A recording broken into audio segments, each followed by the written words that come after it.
All Okay. right, first I have to say I'm a big fan. Oh, okay. You have done so many amazing films. The Machinist, Session 9, I mean, just iconic, for our genre and others. But your new film, which is Worldbreaker, is a bit different.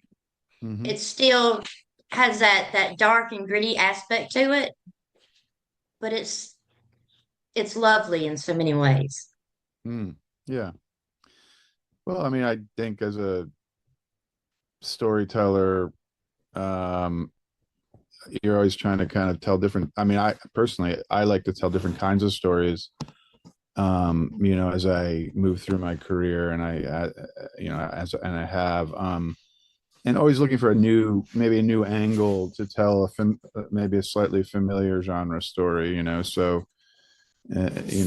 this particular case with Worldbreaker, what I loved about it, the script when I read it, was just that it had all the genre post-apocalyptic creature sort of elements, which I thought was kind of fun, and I had frankly hadn't really done that per se before, and was interested in building a world like around that around that story, but also had at its core like this this family, this relationship, especially between this father and his daughter. And as a parent myself with two kids, that really resonated with me. This notion of, you know, one of our roles as a father or a mother is to kind of prepare our children for the horrors of the world that lays ahead. Not necessarily horrors, but the struggles that might lay ahead. Get them prepped for that in a way. And in our story, Worldbreaker, that's kind of what is at the heart of it. Is this relationship, this love between a father and his daughter, and his desire to get her, make her ready to become the hero that she needs to rise up to and become. And so that aspect of it was really moving to me. I found it very moving, and I like that combination of, like, horror and heart, like finding the ways to combine the two things, that in a way that feels integrated and in the story. So yeah, that really worked for me when I read Josh's script, and we really aimed to kind of make that kind of a movie, a movie that would be creepy and full of suspense and some scares, but also would make you connect with these characters and care for them and want them to live and thrive. Right, right. And I mean, Luke Evans does a fantastic job at Mm, playing the role of that father. I mean, he nailed it. yeah. And it's so, aspects of it are so sweet compared to the bloody battle and the fear and the horror. Mm, yeah. And it kind of reminded me of my relationship with my father. Oh yeah. Interesting. Well, I think I mean, to me, that's always good if you can, you watch a movie and you find a personal connection with it, whether within the characters or with the story. Yeah, and Luke is just great. I mean, we he hadn't really played a lot of. I don't think he had played a lot of father characters before, and that's, I think, one of the reasons he was drawn to this project. Um, and yeah, he put his. It was also about finding an actress, Billy Boulay, who plays Willa, the girl in the movie, his daughter. Making sure we found someone that he and she would connect with, and so we cast up quite a wide net for this young actress, and Billy, the girl who plays Willa, we ended up finding, and she just really hit the mark, for the character. But also when we put her in a room with Luke Evans, like, they had a good chemistry, they had a good connection, they felt like real, and they had that kind of familiarity with each other. So that really helps, right? When you have actors who just naturally feel inclined to connect in a way. That's what you're always looking for, I think, when you make these kinds of movies, where a relationship is really important. Right, right. It is. And, speaking of another contrast, I love that, the battles are all dark and gritty and brutal, but it's set up against such a beautiful background. Yeah, You know, I I agree. love that contrast. Yeah, well, that's a good way to put it. Finding that contrast, the horror and beauty, like that combo was a cool one. And we shot this in Belfast or Northern Ireland, and we were looking for all those beautiful but desolate kind of landscapes, which is kind of what this island is meant to be. I mean, I'm drawn to that kind of stuff. I find it really, yeah, like you, I find it really like magical and beautiful, and it has that world, it is that play, it has that vibe to it. So yeah, you have crashing cliffs that crash down to the ocean, and like empty moors, and you know what I mean, like rocky kind of landscapes, and I think it kind of helped make the world feel for them more. It kind of fit the themes in the story, of of of of living in a world that's right on the cusp of failing, but needing to find those elements that you can cling on to, those little elements of hope to kind of bring it all back and save it. And but yeah, I think that combination of the beautiful and majestic landscapes with the gritty kind of horror that exists, that's coming from below, is it worked by shooting there in Northern Ireland. Yeah. And I also really liked the way you made the women, the female characters in the movie.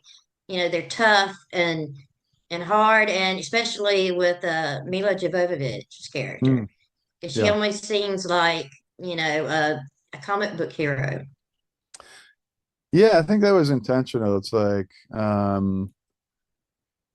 you know, the movie is really a story about how the power of storytelling and myths, the power of myths and legends to kind of inspire us and give us hope, or make us learn, like make us inspire us to become heroes ourselves. So there's a character in the art in the movie who's sort of talked about like in whispered tones. He's kind of like a Hercules type character, this epic warrior who's been battling the monsters, and the stories are told about him the way you would tell stories about Odysseus or Hercules. Or so those are the power that comes from these stories, to particularly for Willa, or the young girl, to latch on to.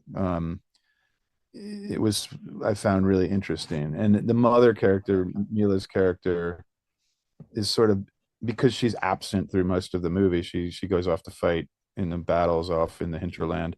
Like, she, for the daughter, becomes almost like a myth herself. She sort of stops becoming real, and as she sort of forgets about her as a real character and thinks of her almost as this mythological warrior who ultimately maybe returns by the end.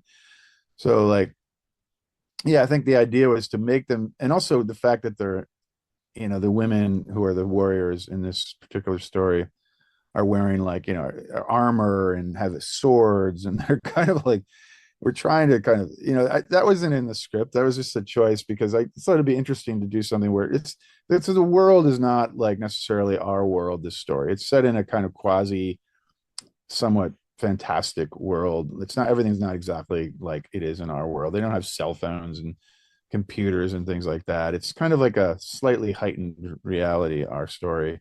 So the idea that like they're using these old weapons because the new technology is now defunct or been destroyed or just doesn't work anymore, they have to go back to the old ways in order to battle the old demons, was kind of cool, and it made it a little different. So, and also plays into this idea of the sort of Greek myths and warriors with swords and shields and things like that.